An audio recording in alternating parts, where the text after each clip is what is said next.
Good day, doctor. My name is Lavanya, Dr. of Yogeshwaran, and my metric number is 295997.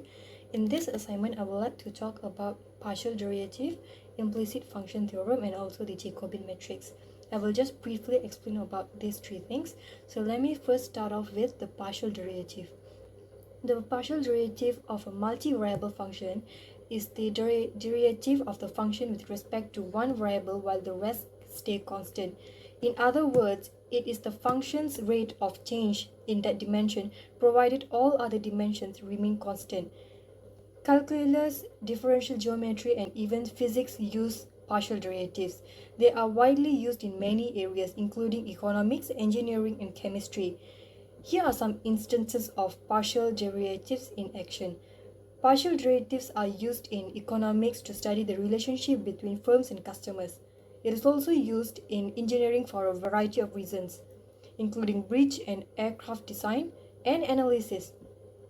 It is also used as tools for studying the kinetics of chemical processes. Now let us move on to the implicit function theorem. The implicit function theorem states that if we have a function f of x and y equals 0, where y is implicitly defined as a function of x, then there exists a function of f of x such that y equals to f of x. In the single equation case with a single independent variable, we have a function f of x and y equals 0, where y is implicitly defined as a function of x. In other words, we have a single equation that defines y as a function of x.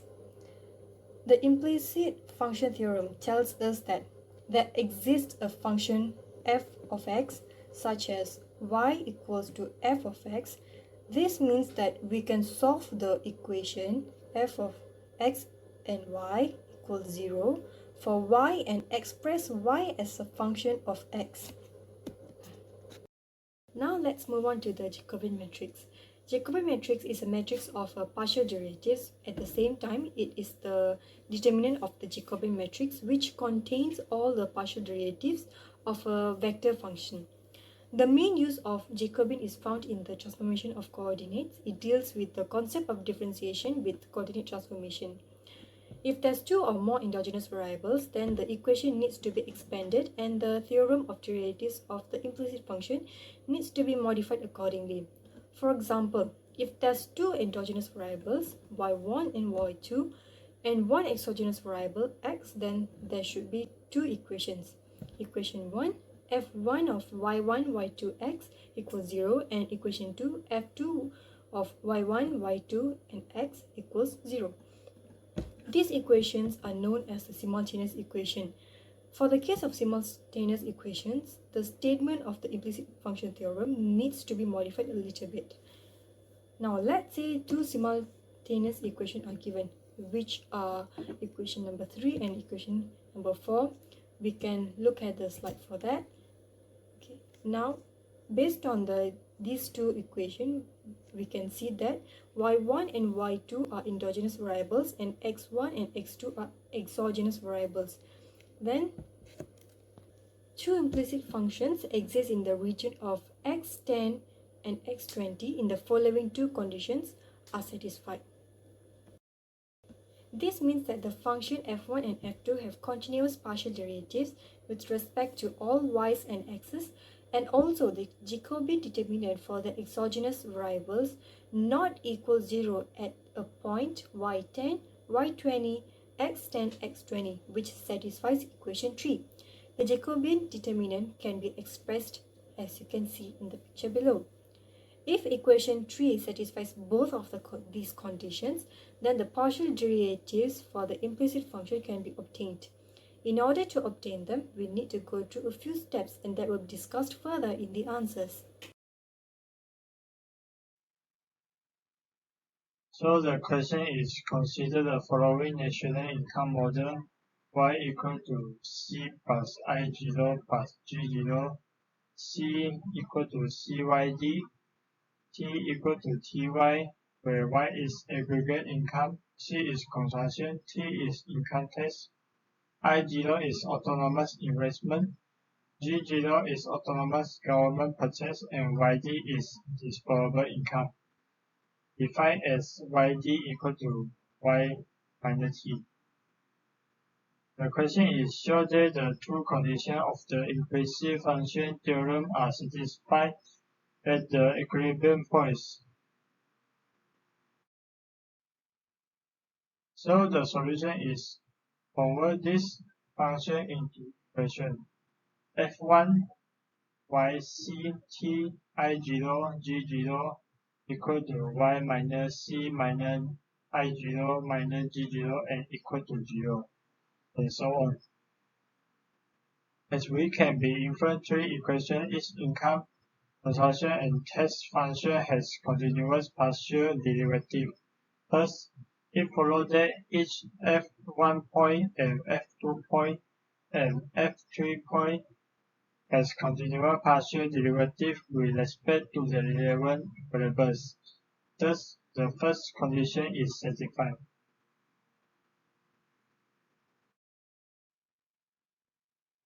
The next solution is find the total differential. And the next solution is find the partial derivative from. So by this equation, we consider C equal to FYD, and there is no C on the right hand side.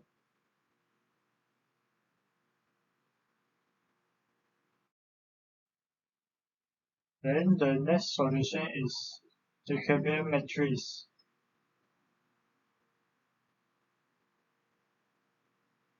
Then find the determinant of Jacobian matrix. By this equation and formula, we can find equal to negative y is less than 0, non-singular. Therefore, second condition is satisfied because Jacobian matrices are not equal to 0. Good day and assalamualaikum to Dr. Azam. My name is Teo Chiseng. My number matrix is 292129. Next, I will continue a question is B. Using the implicit function rule, derive the expression for del y star del g0 and del c star del g0 and del t star del d0 and show the algebraic sign for each partial derivative. So the step 1, we suppose we want to obtain a del y star del g0, del c star del g0, and del t star del g0. To do this, all other exogenous variables must be held constant. Thus, f1 equals to 0, f2 equals to 0, and f3 equals to 0 should obtain y, c, t, and g0 only. Then total differentiation f1, f2, and f3, yes. So we will get a equation is del f1 del y multiply the dy plus del f1 del c multiply the dc plus del f1 del t multiply the dt plus del f1 del g multiply the dg equals to 0. So f2 and f3 is the same thing like that. Okay, so next is step 2, collecting terms and dividing each term by a del g0. Yes, it's a del f1 del y multiply the del y star del g0 plus del f1 del c multiply the del c star del g0 plus del f1 del t multiply the del t star del g0 equals to negative del f1 del g multiply the del g del g. So f2 and f3 is the same step like that. Next, we will form a Jacobian matrix form is del f1 del y, del f1 del c, del f1 del t is a first line. The second line is del f2 del y, del f2 del c, del f2 del t is a second line. So the third line is del f3 del y, del f3 del c, del f3 del t is a third line. So equals to negative del f1 del g is a first line. Negative del f2 del g is a second line. Negative del f3 del g is a third line. So we will get a Jacobian matrix for is a 1, negative 1, 0 is a first line. Negative c prime yd 1, c prime yd. So this is a second line. The third line we will get a negative t prime y 0, 1. So we will equals to 1 is a first line, 0 is a second line, 0 is a third line. So the negative is a negative del f1 del g. So we will partial derivative the f1 with respect to g. So we will get a negative 1. So negative become a positive 1. So we will by using a Cramer rule find the del y star del g0, del c star del g0, and del t star del g0. So first of all, we need to find the determinant Jacobian first. So the overall we get a positive value. So they will bigger than 0. Next, we will find the Jacobian y is a positive that is a bigger than 0.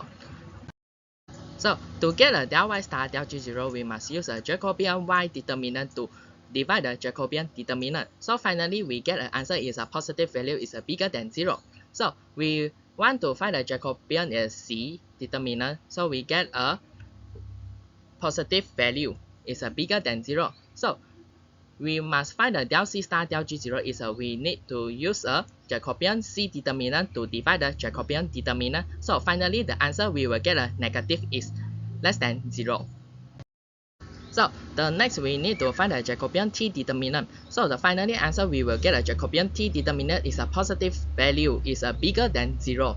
So we must find the del t star to del g0 is a formula is a Jacobian t determinant to divide the Jacobian determinant. So finally we will get a positive value is a bigger than 0. Therefore, del y star del g0 is a positive size is bigger than 0. Del c star del g0 is a negative size is less than 0, and del t star del g0 is a positive size is bigger than 0. That's all for my presentation part. Thank you so much.